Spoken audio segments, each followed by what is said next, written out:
सभी को सादर नमस्ते। आज मैं आपके समक्ष उपस्थित हूँ योग को लेकर के। संक्षिप्त में योग की चर्चा हम करेंगे।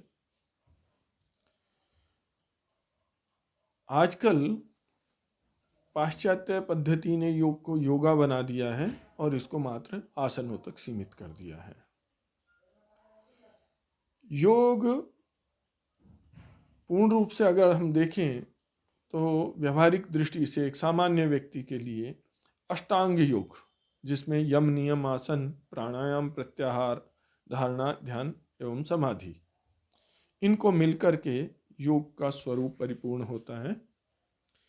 परंतु फिर भी जो लोग हैं वो स्वास्थ्य को लेकर चिंतित हैं और स्वास्थ्य का संबंध इन आसनों से करते हैं, तरह तरह की शारीरिक गतिविधियों से करते हैं। निश्चित रूप से शारीरिक गतिविधियां प्रभावित करती हैं व्यक्ति को रोगी बनाने में या निरोगी बनाने में, लेकिन शारीरिक गतिविधियों के साथ मानसिक गतिविधियां जैसे अत्यधिक चिंता करना भी व्यक्ति को रोगी बना देता है, जिसका शरीर से कोई संबंध नहीं है, ये मात्र मानसिक है। इसलिए योग की परिपूर्णता की ओर बढ़ने के लिए शारीरिक और मानसिक दोनों प्रकार के उपायों को करना ही योग है।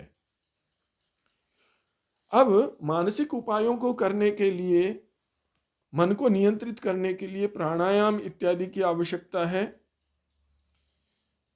कुछ आचरण की आवश्यकता है, यम नियमात्मक आचरण की आवश्यकता है, मानसिक संकल्पों की आवश्यकता है, और उन संकल्पों को अपनाते हुए व्यावहारिक रूप में लाते हुए मन को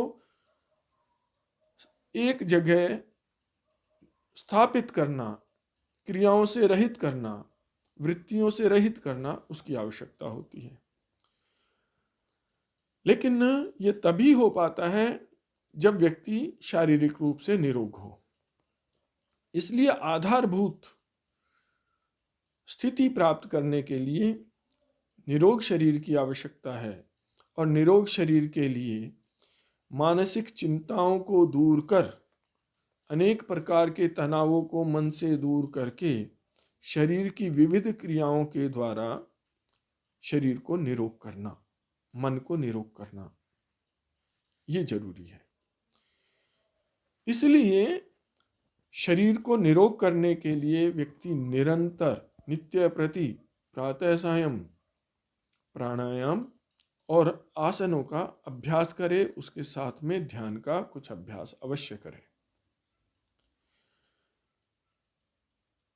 मैं अपने अनुभवों से देखता हूं कि 10 लोगों में से कम 9 लोग उदर रोगों से पीड़ित हैं, पेट के रोगों से पीड़ित हैं, और उसके कारण रोगों का एक पहाड़ खड़ा कर लेते हैं।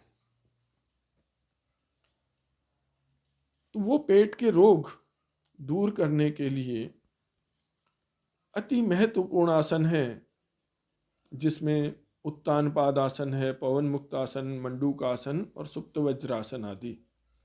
कुछ क्रियाएं ऐसी हैं जिसमें दूसरे की मदद लेनी होती है जब पेट खराब हो जाता है, वो हैं। उनको नित्य प्रति अपने जीवन में अपना करके रखें। भूख होने पर ही खाएं, इतना खाएं कि कुछ भूख बची रहे। और आजकल का जो खान पान है उसमें हम अम्ल पैदा करने वाले या अम्लीय पदार्थों का सेवन बहुत अधिक मात्रा में करते हैं। इसलिए आवश्यक है कि हम उन अम्लीय पदार्थों का सेवन छोड़ करके क्षारीय पदार्थों का ग्रहण करना आरंभ करें। क्षारीय पदार्थ वो हैं, जैसे उदाहरण से हम समझ सकते हैं, लस्सी जब खट्टी होती है तो उसके खट्टापन दूर करने के लिए हम नमक डाल लेते हैं और वो कम खट्टी लगती है या खट्टी नहीं लगती। नमक ने उसके अम्लीय तत्व को शांत कर दिया। तो नमक जैसे पदार्थ हैं जो प्रकृति में उपलब्ध होते हैं, उनका सेवन करना। और वो किस रूप में? तो अंकुरित अन्नों के रूप में, अंकुरित दालों के रूप में वो हमें मिलते हैं, तो वो हमारे लिए सर्वश्रेष्ठ होते हैं। वो शरीर की शोधन प्रक्रिया बढ़ा देते हैं, शरीर के स्रोत जो बंद हो गए हैं उनको खोल देते हैं, और फिर आसन व्यायाम आदि के द्वारा व्यक्ति अपने शरीर को पुनः नया सा बना लेता है और रोगों से दूर हो जाता है। इसलिए अंकुरित अन्नों का सेवन करना चाहिए। योग करने से, जैसे हम कहीं जाते हैं तो गाड़ी में तेल पानी आदि चेक करते हैं, ऐसे ही शरीर में प्रातः जो योगासन हैं ये करने से, प्राणायाम करने से शरीर दिन भर की समस्त क्रियाओं को करने के लिए तैयार सा हो जाता है। योग न करने से और सीधे कार्यों में जुड़ जाने के कारण से, आसन न करने से और तरह तरह की दिनचर्या की जो हमारी गतिविधियां हैं उनमें जुड़ जाने के कारण से शरीर को तैयार होने का अवसर नहीं मिलता, और किस शरीर के किसी एक हिस्से का बहुत अधिक कार्य हो जाता है और कोई हिस्सा पूरी तरह से निठल्ला बैठा रहता है। इसलिए असंतुलन की स्थिति पैदा होकर रोग हो जाते हैं। तो वो असंतुलन ना हो, शरीर के प्रत्येक हिस्से का सूक्ष्म व्यायाम या आसनों के द्वारा उसको दिन के कार्यों के प्रति सजग कर दें, और फिर हम चाहे कोई भी काम करते रहें तो व्यक्ति धीरे से, सामान्य रूप से अस्वस्थ नहीं होगा, वो स्वस्थ बना रहेगा। तो ये आज की महती आवश्यकता है कि व्यक्ति जीवन में इनको धारण कर ले। हमारे गुरुकुल में हमारे विद्यार्थी भूपेंद्र जी इस कार्य को अच्छे से कर रहे हैं। अन्य लोगों के लिए इस YouTube चैनल के माध्यम से आपके समक्ष आते हैं कुछ चीज़ें लेकर के, और यहाँ प्रत्यक्ष रूप से बहुत सारे लोग आते हैं। उन सब लोगों को वो सिखलाते हैं आसन, और पंचकर्म आदि के द्वारा भी उनकी चिकित्सा करते हैं। तो आप सब लोग इन चीज़ों से जुड़ें और अपने जीवन को सुंदर बनाएं। धन्यवाद।